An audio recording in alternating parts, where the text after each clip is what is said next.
이어서 간추린 소식입니다. 농협중앙회는 디지털 워크플레이스 구축 시술 3건을 특허 출원했다고 최근 밝혔습니다. 디지털 워크플레이스는 언제 어디서나 다양한 기기로 업무가 가능한 스마트워크 환경 구현을 목표로 개발한 농협만의 모델입니다. 농협중앙회는 특허 출원에 따라 보안성을 강화하고 사용 편의성과 경제성을 보다 향상시킬 수 있게 됐다고 설명했습니다. 특히 클라우드 기반 가상 PC는 장소에 상관없이 사무실과 동일한 PC 환경을 제공해 업무의 효율성과 생산성을 향상시킬 수 있을 것으로 기대됩니다.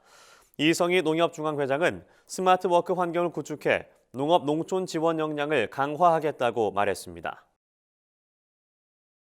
전라남도는 봄철 영농기를 맞아 농촌 인력 수급 지원 계획을 수립하고 전방위 대응에 나섰습니다.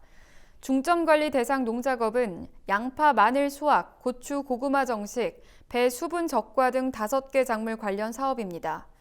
이들 작물의 도내 재배 면적은 총 18,220헥타르로 농작업에 필요한 인력은 47만 6천여 명으로 추산됩니다. 전남도는 3월부터 봄철 농번기 인력지원 종합상황실을 설치해 시군 농협과 유기적으로 대응하고 있으며 농촌 인력중개센터의 운영 기능도 강화할 예정입니다. 이 밖에도 농번기 공공일자리 사업 중단, 공무원 공공기관 일손 돕기, 대학생 일반인 자원 봉사활동 참여 극대화도 추진할 예정입니다. 충청북도 농업기술원 유기농업연구소는 2022년 유기농업대학 입학식을 개최했습니다. 2022년 충북 유기농업대학은 일반 과정 65명, 심화과정 41명 등 총 106명의 교육생을 대상으로 12월까지 이론 및 실습 교육을 진행할 예정입니다. 교육 내용은 유기농 재배기술 이론 교육, 유기질 비료 및 농업 미생물 제조 활용법 등 실습 교육, 유기농업 현장 견학 및 사례 발표 등 영농 현장에 적용 가능한 실용기술 중심으로 편성됐습니다. 한편 충북 유기농업대학은 2016년 신설된 교육사업으로 지난해까지 총 338명의 수료생을 배출했습니다. 경상남도는 온실가스 감축을 위해 저탄소 벼 시범 생산단지를 조성한다고 최근 밝혔습니다. 저탄소 벼 시범 생산단지는 경남 의령군 국류면 일대 100헥타르 규모로 조성되고 모잔들 영농조합법인 회원 113농가가 참여합니다. 생산단지 내 기술 지원과 교육 컨설팅은 경남도와 의령군, 경상국립대학교가 함께 맡습니다. 경남도는 2024년까지 저탄소 벼 시범단지를 3개소 추가 운영할 계획이며 도내 벼 재배 농가를 대상으로 저탄소 농업기술 확산을 지원할 방침입니다. 농림축산식품부와 한식진흥원은 한국의 장담그기 문화를 알리고 발전시키기 위한 장담그기 문화 프로그램 지원 사업에 참여할 단체를 모집한다고 최근 밝혔습니다. 지원 자격은 장문화 관련 행사, 홍보, 교육을 추진할 수 있고 관련 실적이 있는 학교, 법인 등 기관 단체입니다. 이번 공모에서는 총 5개의 우수 프로그램을 선정해 프로그램당 300만 원을 지원할 계획입니다.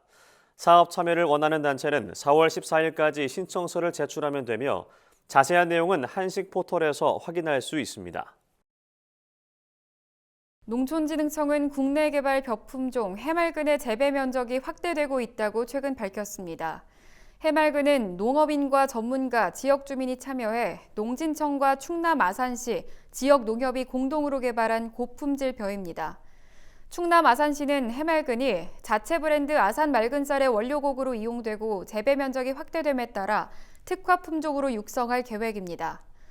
아산시는 2026년까지 기존 3광 품종을 해맑은으로 전량 대체하고 해맑은의 재배 면적을 5,000헥타르로 확대할 예정입니다. 해맑은 종자는 올해 아산 맑은쌀 계약 재배단지에 공급되며 향후 일반 농가에도 분양될 예정입니다. 제주특별자치도는 농어촌 저소득 장애인들의 주거용 편의시설 설치를 지원한다고 최근 밝혔습니다. 지원 대상은 농어촌 지역에 거주하는 장애인이며 4월 14일까지 해당 읍면동 주민센터를 방문해 신청하면 됩니다. 제주도는 신청자 중 총 19가구를 선정해 가구당 380만 원 범위 내에서 출입로와 출입문 손잡이 설치, 재래식 화장실 개조, 싱크대 높이 조절 등을 지원할 예정입니다. 이 밖에 자세한 내용은 제주도 누리집에서 확인할 수 있습니다. 경기 여주시는 꿀벌 폐사 실종 등 양봉농가의 추가 피해를 막기 위해 다음 주까지 구제약품 630통을 관내 농가에 긴급 지원한다고 최근 밝혔습니다. 여주시에 따르면 여주시 내 양봉농가 170여 곳을 조사한 결과 총 128곳에서 꿀벌 폐사, 꿀벌 무리 실종 등 월동 꿀벌 피해가 발생한 것으로 파악됐습니다. 이에 여주시는 꿀벌 폐사 실종의 원인을 지난해 발생한 꿀벌 응애류와 말벌, 연말 이상기온 등이 복합적으로 작용한 것으로 보고 가축 방역 예산 2천만 원을 긴급 편성해 양봉협회 등에서 요청한 약품 등을 추가 지원할 방침입니다.